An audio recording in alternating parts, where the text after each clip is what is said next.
So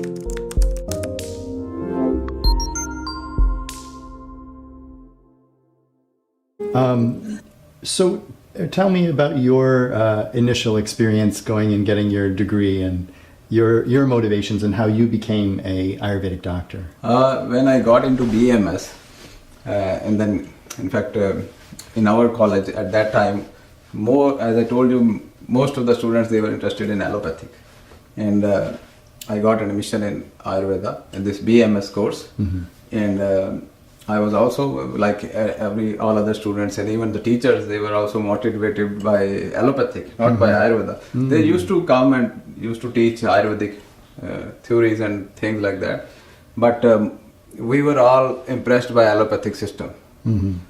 I joined some allopathic hospital in second year or third year of the course, and then I learned some allopathic in joining different emergencies and hospitals.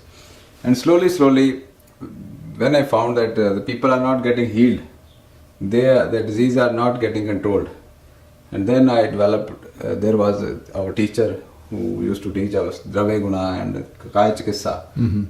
I developed interest after being in their company, and slowly I found many patients they are recovering by using Ayurvedic medicines, and rather getting cured. Allopathic patients, they used to come back, and we used to give allopathic treatment, they don't come back, and they continue taking Ayurvedic treatment. They used to say that we are all right, we are cured. Oh wow! So this is the difference I found. And later on, when I came back to my own city, I was going out of the town to study BMS, to do BMS course. So when I came back to my own town, I met with a renowned Vaidya. His name is Dr. Madan Gulati. I came into his contact and I found his practice very good practice, and he was purely Ayurvedic. He was doing purely Ayurvedic practice. So I met with him and I found that I should learn from him. I thought that I should learn from him, and then I started going to him, and he started teaching me, telling me various Ayurvedic aspects. And slowly in his clinic, in his OPD, I found that the patients are getting really well. Many even allopathic doctors used to come to his clinic. Oh, wow. So their families also used to come to his clinic, and so at least 50 to 60 patients every day he used to see. So I learned a lot from him, and later on I got married to his daughter. Oh. Now he's my father-in-law and also my guru. So I learned a lot from him, and after that I started my own practice. And in my practice, I did really well, and I saw wonderful results in psoriasis and cancers and arthritis and so many diseases. Right. Well, that's interesting because the whole Gurukula tradition is about being in the family of the teacher. Yeah. So now we discuss on the dining table, because my wife is also Ayurvedic doctor. Oh wow. My mother-in-law is also Ayurvedic doctor. Oh, so whenever we are together, almost every second day or third day or a week, so we are discussing some topic or the other topic every time, every single minute. That is so awesome. Yeah. How fortunate you are. It's really, now Ayurveda has become my complete passion. I really love it. Whenever I travel anywhere in the world, I try to find out Ayurvedic practitioners, Vaidyas, and I try to meet them and share their experiences and share my experiences. And even I go to the botanical gardens of the city and try to take pictures of those rare plants which are growing there. And I see even in LA also, in Los Angeles, I saw so many medicinal plants growing. Even Kachanar also growing here. Kachanar is Bauhinia variegata. We say Kachanar grows in India, but I saw Kachanar growing here. Wow. It is very good for cancer. I saw. That's so great. Kachanar is very, and this Texas Bacata, many modern pharmaceuticals, they are making paclitaxel from this plant. That is anti-cancer drug and very expensive. One injection can be $2,000, $3,000. So that paclitaxel plant, the source of that chemical, is growing here in LA, in abundance. Right. That is Texas Bacata. So I found here everywhere in California. There's camphor is growing here. Camphor tree is growing here. This pine trees everywhere, they are there. Pine is also having very good medicinal values. And this, as I told you, kachnar is growing here. Mm-hmm. So many other plants I saw, they can be found. Lavender is here, sage is here. Yeah. So these are the plants I saw here. My thought would be that those plants would be contaminated with lead and with, runoff from all of the cars and everything Yeah. like that. But you're talking about the potential for these plants to be in this environment, and if they Yeah. were cultivated in Yeah. a way which kept them free from the pollution of the city, then we would have medicinal plants here in our own medicinal gardens, so to speak. Yes, this is right? what I'm talking about. I just gave you a hint that they can grow here in this environment. So God has not differentiated between India, America, or anywhere else. God created only one planet, planet Earth. So these borders are not there in the eyes of God. So many plants which are growing in India, they are growing anywhere else also. They can grow anywhere. So here also, if they are grown, they are cultivated, properly cultivated in fields, then they can be a good source of medicinal plants that can make good Ayurvedic medicines. And this brings up the point that an Ayurvedic practitioner, now not all practitioners are interested in herbs, right? There are varieties of practitioners, but practitioners interested in herbs who have a green thumb and who are interested in the local herbs that are available can get to know Easily what the medicines are in their backyard, basically. Yeah. So that's another level of specialization, to know your local. I did. My MD was in medicinal plants. I see. So I spent 3 years studying them, 3.5 years, academically. When you're talking academically, that is going to university and studying every day. So 3 years I spent in learning all these plants of India as well as abroad. Later on, after the studies, my interest developed and I started studying plants from all over the world myself. And meeting, as I told you, going to various universities, seeing their medicinal plant gardens, going to different botanical gardens all over the world. So I accumulated the knowledge of plants because that was my interest. Another aspect of specialization, for example, would be in Marma. Yeah. And finding a teacher of Marma here in the United States is extremely difficult. Very rare. Even in India also. Even in India also, it is not easy to find a teacher of Marma. So although the specialization courses have started in various universities and institutes, there is specialization in ear, nose and throat, specialization in pediatrics, specialization in gynecology, specialization in pharmacology, in medicinal plants, in medicine, Kaya Chikitsa, and even in surgery also there is specialization in Ayurveda. So, and Panchkarma courses are there. And the specialists who are doing specialization in the Panchkarma field, they are also given the knowledge of this Marma. I see. So Panchkarma specialists who have, or the Shalya or the surgery specialists, they are, both of them, they are given the knowledge of Marma. So they are difficult to find. You're right. Yeah, because you not only have to know the Marma's place, but then all of the treatments that are available for the Marmas. Yes. So that's definitely something that hopefully will evolve more fully. Needs to be evolved. And I wonder even, here in the West, I don't know if it's even possible to imagine, Ayurvedic surgeon. I mean, what would be the reaction from the MD surgeons would probably not be very surprised. Yeah. The Ayurvedic surgery right now, there are ancient methods. Sushruta, the ancient surgeon, still the modern book of surgery tells him as father of surgery. He was ancient surgeon. And all the methods and the techniques which he described, they are similarly, as it is, they are followed. Many of the operative procedures, similarly they are followed in today's world also. So they are still workable ways of doing surgery, which Sushruta told and wrote in his books. And there is a wonderful surgery called surgery of the anal fistula. At that time he did rhinoplasty also, nasal transplant and things like that. And there is another surgery, anal fistula surgery, called Bhagandar surgery, Bhagandar in Sanskrit.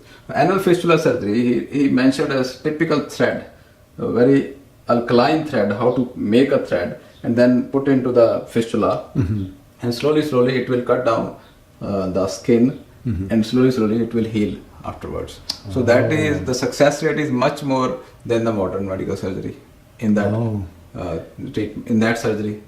So in India there are now many surgeons, Ayurvedic surgeons, who are following the same techniques, the thread treatment, the thread surgery with the thread. So they just insert the thread and like this, they tie up the thread, and every second, third day the tissue heals up. In modern medical system, they just cut the whole thing in one go. Wow. So that outcome is not that better. Right. So if in India, some modern hospitals, the allopathic hospitals, they have adopted the same technique. They are adopting it in India. So the government has sponsored the research in this surgery technique especially, and it is being evaluated as very successful. So it should be supported, it should be promoted. Well, that's one of the things that on the side is that research that is done in India or in China or in Russia, science that's done in other countries is not accepted in the United States by the scientific community, mainstream scientific community, for various reasons. They should do the experiments themselves. They should do the research, because good things should be accepted. What is science? Science is to whatever helps to improve the life of a human being. So this is science, to improve the life of a person. So if there are some things which are happening in India which are good for everybody, the government of America should adopt those things. They should investigate, they should do the research here, do the clinical trials of the Shar Sutra therapy, and even the herbs also, whatever is going on in other countries, if they do the clinical trials here in their own way, then I'm sure they will find it very successful, beneficial. Yep, that's the thing. That's the clinical trials are funded for profit. Yeah. Which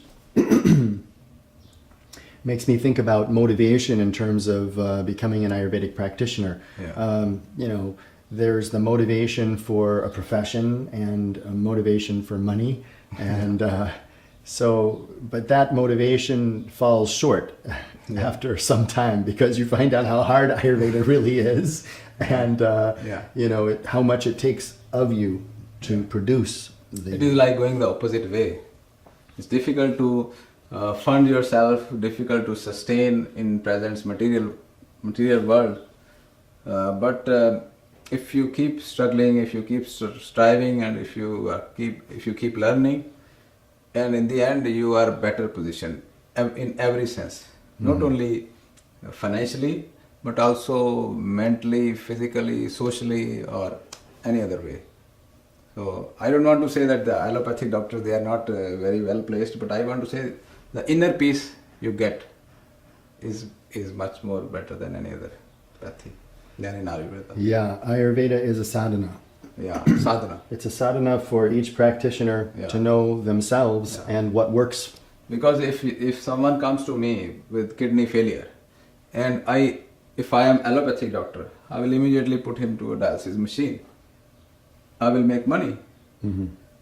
Another patient comes, I have another machine, go to this dialysis machine number 2, another machine. I put 10 dialysis machines and they are all minting money for me. I don't care about what is happening, how I can solve his problem permanently. So this is, if I practice Ayurveda, then in India I can install dialysis machine technically and legally. I see. If I practice, if I'm a BMS doctor, I can install dialysis machines. But I prefer to choose herbs than the machine to be given to the patient, so that his creatinine level comes down, so that his urea level comes down, so that he lives a healthier life for more years without the machine, without going to dialysis. So such an approach, when the person says that I am better, I am feeling better, and I don't have to go to dialysis, and I don't have to go for dialysis again and again. So this gives you happiness. Right. And much cheaper herbs than dialysis. Right, right. So in Ayurveda there are so many things which can help a person in a natural way. Not only in kidney failure, but also in so many other conditions like cancer and liver failure, and they can sustain life in a better way. So if allopathic doctors, they start studying this pathy along with whatever they have been doing. This will be very, very much beneficial for the public. What you're talking about, for example, with an allopathic doctor who knows that dialysis, he or she's been taught that the dialysis is the next step for that patient, right? Yeah. So in a sense, this is a great example of how one's education defines one's practice so thoroughly that if you don't know or have access to better ways, without even any malintent, you just automatically choose a less developed. Yeah, without any malintent.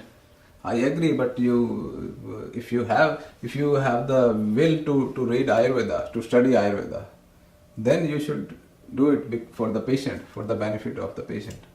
There are certain herbs in Ayurveda which can be very beneficial. There are certain methods. Ayurveda is not only herbs. There are certain methods. Improving the diet, improving the lifestyle, improving the overall, choosing the medicines according to the person's prakriti. A good example, I just had a patient the other day who who told me that her doctor, when she was having cancer, breast cancer, took a look at her emotional, testing, scoring, and decided, I'm going to give her the strongest chemotherapy because she can handle it. Okay. Well, this person had also, on the other side, if the doctor had asked the right questions, would have found out this person was extremely sensitive, had 7 miscarriages. Oh. 7 miscarriages. 7 miscarriages, okay. And this doctor, just based on the psych exam, is nuking her like hardcore, right? So that's a great... Another example I want to give you, if suppose there is a flower bed, flowers are blooming in that bed. And there are some weeds also, they have come up some weeds, and you see some weeds are there, and if you, instead of plucking those weeds, you cannot pluck because they are everywhere. The weeds are under every flower. So what you decide to nuke the flower bed, just like cancer cells, you want to kill them all. Right. And suppose you kill them all, and the flowers are gone, the weeds are gone, everything is gone.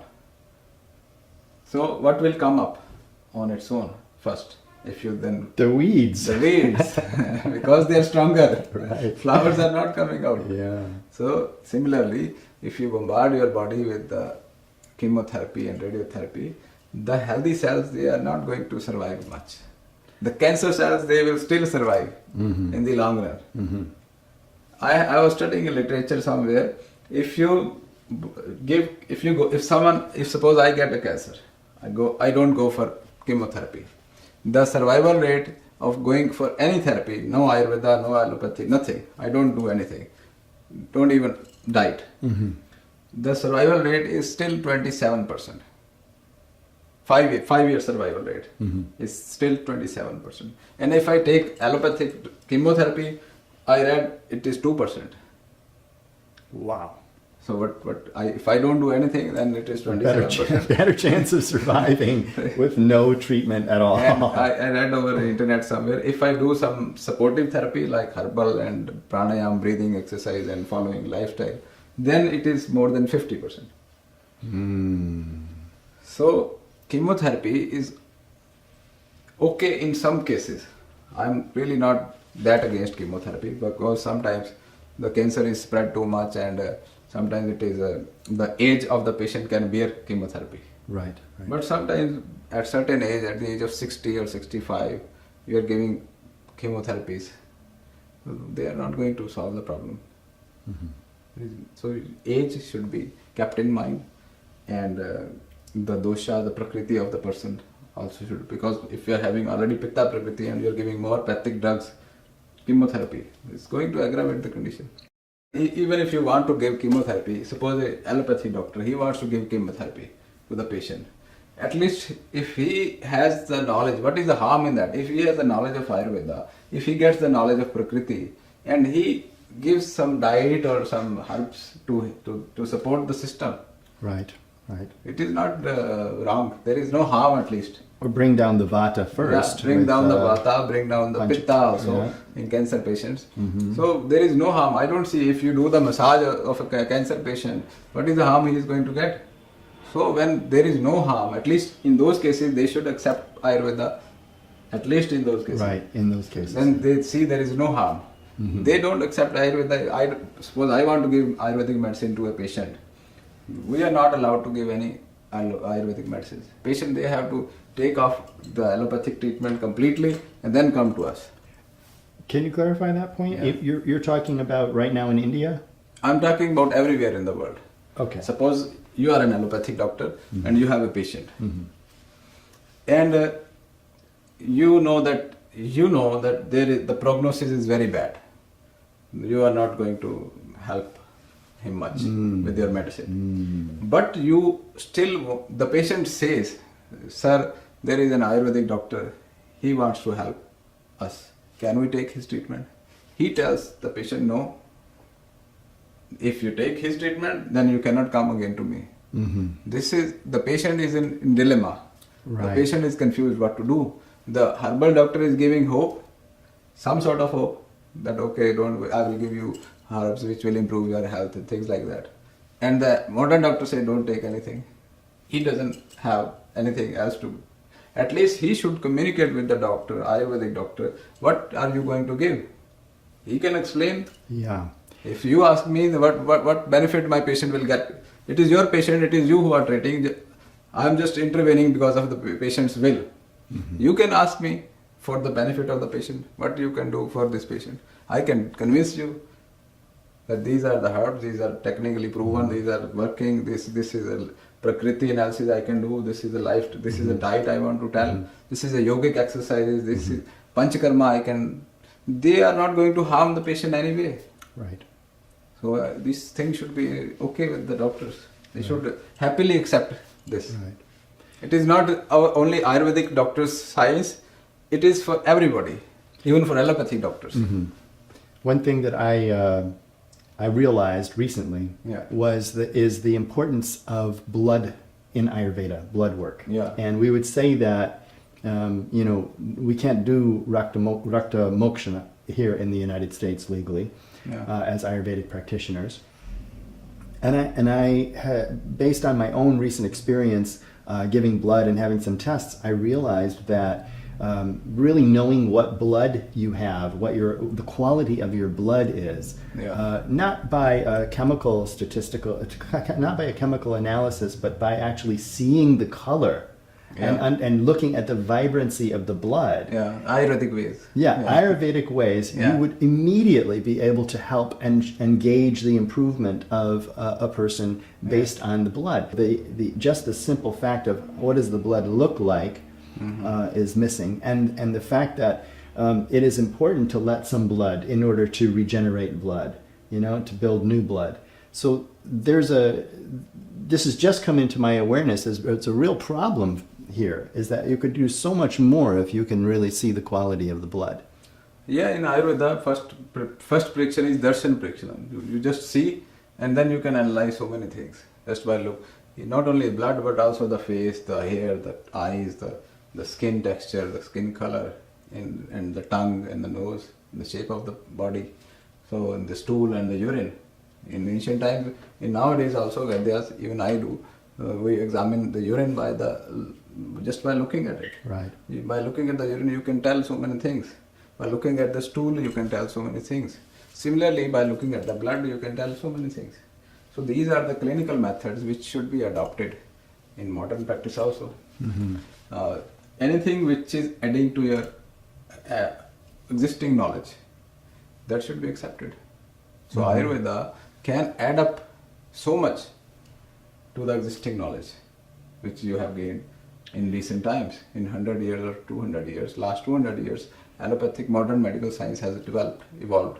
So Ayurveda is ancient, 10,000 years old. So those things which are still persistent, which are still running, any science cannot survive if it is wrong, if the principles are wrong. Ayurveda has survived, time tested. So blood test simple by viewing can be done, can be seen, the prakriti of the person, the nature of the blood, the impurities in the blood. And blood letting definitely helps in so many diseases. I have seen in this gout, whenever there is accumulation of toxins in the blood, right, What is dialysis also modern? It's just like bloodletting. Taking out the blood, putting in the new blood, purify after purification. Similarly, we don't do the purification, we just let it go. The body does the purification on its own immediately. Suppose you go and donate the blood. Suppose I tell you, if you have some blood disorder, skin disorder, uric acid, acidic, high pitta, all the time heat in your body. Yeah, too much you heat. go and donate your blood, it is beneficial for everybody. I see. So donate your blood and you will feel much better. Right. If you have skin disease like psoriasis, psoriasis, there is no harm. Allopathy doctor, they say, if I am suffering from psoriasis, I go to allopathic hospital. Sir, can I donate blood? He will say, okay, no harm. Right. So you donate it. But according to Ayurveda, you will get benefit. Right. So you get positive result from this. Similarly from gout, if you are suffering from gout, you go to allopathic doctor, can I donate blood? He can say yes.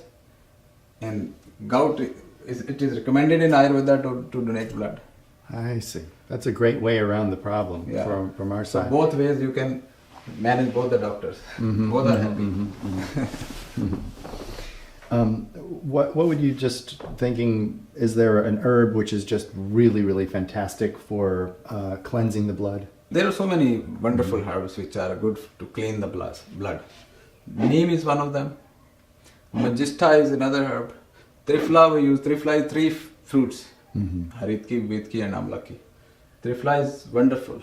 It reduces the cholesterol levels and it reduces the uric acid levels also. Magista is there, Haritki is there, Neem is there, aloe vera is there. Aloe vera is wonderful. So all these herbs, they are very... What about promoting circulation? Herbs that thin the blood a little bit. Black pepper is wonderful. Black pepper for blood thinning. This turmeric is very good. Turmeric. Arjuna is also good. And these are the herbs which are good to thin the thinning of the blood. Arjuna, black pepper, and this turmeric. Even ginger. All these things which are hot in nature. Spices, because they improve the circulation. Some herbs like Brahmi and Gotukola, they improve the micro circulations. Suppose there is a wound and you want to heal it quickly, then you take more Brahmi and Gotukola, it improves the local circulation. In retinopathy, it improves the circulation. Ginkgo biloba, Brahmi is there, Gotukola is there. So these herbs, they improve micro channels circulation. What I wanted to ask you about is some of the local doctors in Chandigarh are coming to you now for further Ayurvedic instruction. Yeah, they want to increase what they studied, increase their knowledge.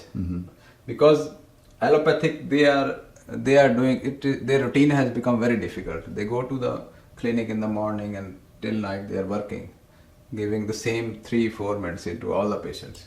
So patients, they are not getting serious patients. They are getting patients like flu, sore throat, tonsils, loose motion, diarrhea. Only this is their backache, that's it. And fevers. So this kind of running patients they get all the time. So they are fed up from giving the same old medicine, same medicines like acetaminophen, crocin, and these Motrin and things like ibuprofen. All these, this has become their routine. Corticosteroids. So morning till evening, they are giving same medicine for 50 patients to 50 patients and antibiotics. So they themselves, they feel sometimes that we should have some knowledge of Ayurveda because they studied during their course, during their BMS. And now after 15-20 years, they are realizing because more and more people, they are now asking for Ayurveda. So they are looking for Ayurvedic practitioners and they sometimes they find me and then they come to me. So you have, you in a sense, you're unofficial guru. Unofficial. Unofficial. Yeah. That's good. Is that what you prefer? I can become an official guru also. That's not a problem. If I just apply to be a guru, I am MD and I have practice. So if I apply that I want to be a guru, then I can be a guru. No problem in that. So, is there anything from your perspective that you could say to students who are looking to study Ayurveda here in the United States, for example, to help guide them? If you are really willing to practice, then you should look for institutes who are having elaborative syllabuses, at least 2 years. At least that is the minimum time. And if it is regular every day, that is best. At least if it is weekend, then it should be 3 years.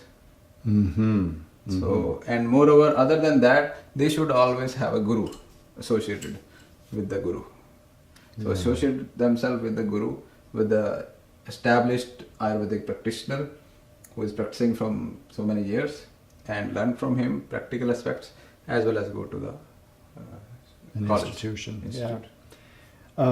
So that's just for, is that 2 years for the consulting kind of role we were talking about, or would that be 2 years for a full clinical practice? What do you think is? I'm talking about the consulting role. For clinical practice, you have to learn so many other things. Even the modern medical system. Right. It is important to learn. Yeah. And what about studying Sanskrit? Or understand how to much? Understand the shlokas and all their meaning, it is very important. In India, if you are opting for BAMS curriculum, BAMS degree, it is a 5-year regular degree course.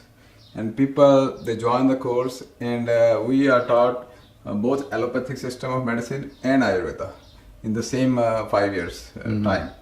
So legally, Ayurvedic, these BMS doctors, they can practice Ayurveda as well as allopathic at a certain GP level or something. So most of the people, because it is easier to establish in one's career, so many people, they are looking for modern medical system and modern treatment, allopathic treatment.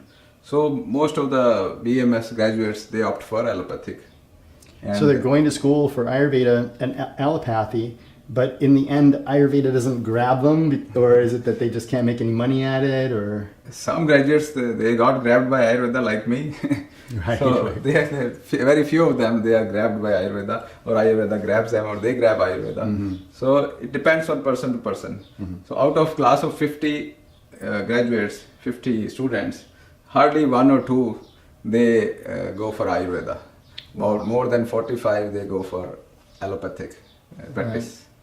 Yeah, you were mentioning to me earlier that the Ayurvedic doctor will be prescribing allopathic pharmaceutical medicines. Yeah, they are. So the knowledge of the herbs and the knowledge of the different kinds of Ayurvedic medicines is not really being kept alive, or it's not practical, or? It is practical. Nowadays, people are looking for Ayurvedic medicine because they have become very well aware of side effects of these modern drugs. So nowadays, people are looking for Ayurvedic practitioners. And now, out of those 4 or 5 doctors which graduated in Ayurveda, BMS, they are quite established Ayurvedic doctors in India. They develop their more interest, and then they go for higher courses like MD and MD in Ayurvedic medicine. And then they start practicing completely, dedicatedly, purely Ayurvedic medicine. But just such a small percentage. Small percentage, but it is growing as people are getting more interested into Ayurveda. Yeah. I recently spoke with a yoga teacher, a Western yoga teacher, and an entrepreneur, and she spent 5 years living in Varanasi. And she said that it was very hard to find an Ayurvedic doctor in the cities in India. Yeah, it is. She is very much right. It is really difficult to find true Ayurvedic practitioners in India. It is quite astonishing or surprising. It may seem very surprising to you because from America it looks as if everybody is practicing Ayurveda, and in every household everybody is taking Ayurvedic medicines. Nowadays trend is increasing, but it is still very difficult to find established Ayurvedic doctors in India. And you know, the traditional method, of course, is not for a degree like the AMS, or a certificate program of Ayurvedic counselor or whatever, but really revolved around the personal relationship with the guru. Yeah. And so what's happened with the guru tradition nowadays? In ancient times, actually Ayurveda propagated through Guru Shishya Parampara. Guru, there used to be a teacher and in an ashram, and there used to be students who used to learn by living along with Guru. So they learned everything, every single aspect of the science by practically learning everything from the Guru. But nowadays, people, they go for BMS and they learn from teachers, whatever Ayurveda they can grab. But sometimes they have to, if they are really interested, they have to find out a real guru who is actually practicing since so many years. So they meet him and they talk to him as, sir, can we learn from you? And he accepts them depending upon his criteria, his own personal wishes. Right. So if he agrees, he accepts the students and then he teaches them. That Guru Shishya Parampara is still going on, and that in my point of view, it is much better because because you give practical training to your students. You give your own experience. And if someone is sharing his own experiences to you, you learn better. Right, the personal relationship carries. And plus there's a lot of secrets that you learn in practice. There are practical things you learn, special things you learn, and that can't be transmitted in the classroom. Yeah. Right. And the government Department of Ayush is there. The government of India has set up a department called Department of Ayush. And that department has invited applications from gurus who want to be guru, who want to be teachers, people who are really willing to teach Ayurveda to their students. So they apply for becoming a guru, and they get remuneration from the government, and they are also allotted to students, because the students also apply for Guru Shishya teaching. I see. And the government is like a mediator, and they appoint the gurus and the pupils for the guru. And such sort of arrangement, it has recently taken place about 10 years or 10-15 years ago, not before that, 10 years ago. But in the, let's say in some places in India, you might have a family tradition of Ayurveda where an Ayurvedic Vaidya has studied with many gurus in the past. Maybe let's say old man, something like that. Old one. So then are they allowed to be part of this Ayush Rashtriya Guru program? For being a Rashtriya Guru, you have to be qualified. MD. So this is a minimum criteria. So you have to be qualified, either BAMS or MD, and you have to have your private practice with OPD, patient coming in your clinic and you're seeing them, and these are the two criteria. That strikes me as unfair because then you're saying that the not you personally, but the government of India is saying that in order to be an Ayurvedic guru, you have to have gone through the modern educational system. You can't have just been part of a lineage. Yeah, this should be, those lineage gurus should also be included in this system, but they are not right now. Maybe in future, if we suggest them. I mean, I can't imagine that if the government of India told, the different heads of the different gharanas that, you don't have a master's degree in music, you're no longer able to teach under, our auspices, it would be ridiculous, right? Beginning, I cannot comment about government's policies, but government policy, they take slow to take off, and how it works. Yeah. But still, people who really want to learn, they can go to gharanas and ancient lineage gurus, and they can go to them and they don't need a degree to learn. So it's a matter of supplementing. Let's say you have a Bachelor of Ayurvedic Medicine and you may study with a Rashtriya Guru, but you may still seek out some other practitioner. Obviously, that's much better. You just don't get credit. Yeah, but it's good. Yes, you get the credit in the long term. Yeah, your life. right. Your practice will thrive if you have the knowledge. The reason this is interesting to me is because many people come to me saying, can you recommend a good Ayurvedic school in Los Angeles or in the United States, a good program, right? Okay. Of course, I can always say, well, my guru, she's got a good program, and her program is recently accredited with an associate's degree in Ayurveda. Okay. It's one of the first that I know of in the country. That's good. Yeah, so it fits in well with the educational scenario here. That's great. But, I think the thing is that what I notice is that it's a problem to find education, find the right school, the right teacher, and everybody's going through that at some level. And they're going through it here. So somebody in India, even though the system is already set up for quite some time with the current educational model, it's still a personal challenge to find the right way in the system. It is very difficult to find right guru. And finding a guru or finding a right institute, that is obviously a difficult task. So you have to go through internet and try to find out the syllabus, which is offering better syllabus, which institute, especially in America. In India, things are different. The syllabus is regulated. Regulated, right. Syllabus is all over India, it is the same syllabus. So you cannot change it. There is a Central Council of Indian Medicine, that is CCIM. So CCIM regulates the syllabus of BMS and this MD also, MD in Ayurveda, and also modern medical system. That's CCIM. Okay. So in America, one has to find out, search really good, what is the syllabus, and what I'm going to learn. So that is a tough job. In America, it is not regulated, the learnings, right, and not accredited or something. Well, one of the things that's happening is that Ayurveda is experiencing this. It's like the same thing that happened to yoga is apparently going to happen to Ayurveda right now. Yeah. So it's churning out very lucrative training programs, promising people a job in Ayurveda, and then trying to give them a syllabus that is going to give them some kind of working position. And what's coming out is that it's like counselor. Right. So it's not even clinical. So most people come to me and they have serious problems, right? Yeah. And so my question is, how valuable is this like counselor position? What are you going to help somebody with just diet alone and not know anything about pathology or anything like that? Right? I think that is very important step in healing someone. If someone is suffering from a serious problem or any lifestyle or metabolic disorder or a disease, basically diet plays important role. Diet, lifestyle, prakriti. If you are telling someone's prakriti, and you know how valuable it is, the nature of a person or the constitution of the body and mind.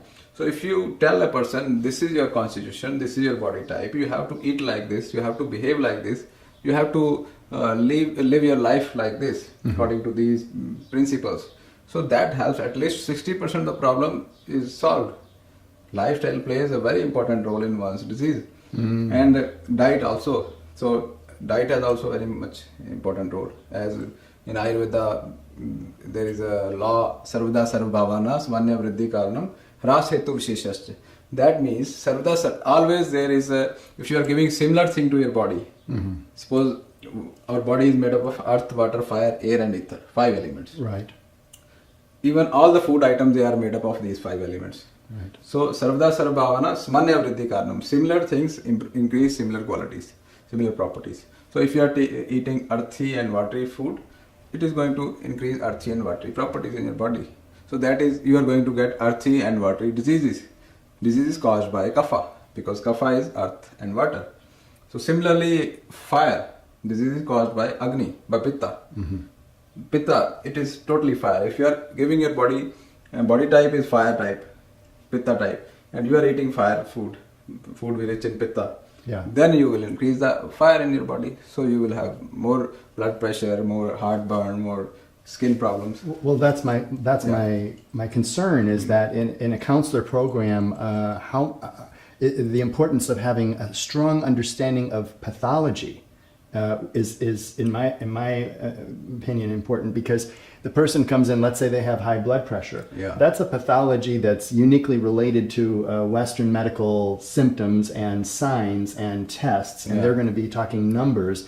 And if the Ayurvedic counselor doesn't know what that clinical condition is, if they don't have enough clinical experience or if they don't have enough pathology, even then, how can they recommend the diet? Or is it that they can recommend the diet purely based on pulse diagnosis? Yes, this is very good question you have asked. In Ayurveda, it is mentioned that there is no need to run after the names of the diseases. No need to find out if he is suffering from blood pressure or diabetes or whatever. Just look for the imbalance of Vata, Pitta and Kapha. Look for the Prakriti, and if you are able to restore the balance through diet and lifestyle, then the disease will automatically subside. I see. So it is, even if someone is suffering from blood pressure, suppose the pathology is that arteries are hardened and the pressure is more and there is more pumping of the blood. Basically it is Vata and Pitta imbalance. Vata is more, which is forcing the Pitta to move, cause the palpitation and things like that. So if we know from the pulse that this person is having Vata Pitta imbalance, and you don't worry about the blood pressure, you know Vata and Pitta, you normalize Vata and Pitta, and his BP will be okay. What we do in blood pressure, we give pearls, we give corals, we give cooling things, opposite to the fire element, opposite to the Pitta. So if you give such cooling things to the person suffering from blood pressure, his BP will become normal. It will come down. So no need to go after the names of the diseases. Even if serious problems like cancer, the root cause is mainly the cancers like blood cancers and all other cancers. They are Pitic from Pitta. Different types are there. Vata can also some sort of cancer. Pitta can cause some sort of cancer. Kapha can cause some sort of cancer. No matter what type of cancer a patient is suffering from, you just have to analyze Vata, Pitta and Kapha. If someone is having Vata type of cancer and you see it is Vata imbalance, then you restore the balance of Vata and the Vata cancer will respond. Similarly, Pitta cancer will respond. Similarly, Kapha cancer will respond. So all the diseases, they respond to the when you try to restore the balance of these three dosha. It's a wonderful science. Yeah. So counselor has an important role. Counselor has an important very role. important role to play. And then in terms of clinical experience, Yes. What would be a transition point? Further studies, internship with a practitioner who's in clinical practice? A doctor is a student till death. So he ceases to be a doctor if he stops learning things. So it is better to always increase your knowledge, always look for better Vaidyas, better doctors, and keep learning from them. So internship is of course very important with the experienced Vaidyas, experienced doctors who keep on telling you throughout the life. www.planetayurveda.com पर जाएं और वहाँ पे हमारे जो consultants हैं पूरे world से हमारे पास पेशेंट्स जो है कंसल्ट करते हैं आयुर्वेद के रिलेटेड. हमारे एमडी आयुर्वेदा डॉक्टर्स हैं जो कि व्हाट्सएप वीडियो कंसल्टेशन के थ्रू आपको कंसल्टेशन देते हैं और आप ऑनलाइन अपॉइंटमेंट बुक कर सकते हैं और अपने जो फ्रेंड्स हैं, जो फैमिली के लोग हैं, उनको आप बता सकते हैं. लिवर, किडनी, लंग्स, स्किन, दिल, पेट, घुटने, सिर, पैर या बॉडी के किसी भी पार्ट से जुड़ी हो कोई भी समस्या अभी कॉल या व्हाट्सएप करें और घर बैठे समाधान पाएं 6209123456 पर. हाँ जी, अब सब बीमारियों का इलाज है बहुत आसान. आपकी सेहत से जुड़ी हर समस्या का समाधान मिल रहा है घर बैठे. अब आप दुनिया के किसी भी कोने से टॉप प्लैनेट आयुर्वेदा एक्सपर्ट से ऑनलाइन बात करें, परामर्श लें और दवा की भी करवाएं होम डिलीवरी. हेल्थ प्रॉब्लम्स कोई भी हो, सोल्यूशन सिर्फ एक. www.planetayurveda.com पूरे प्लैनेट की सेहत का नंबर 1 साथी.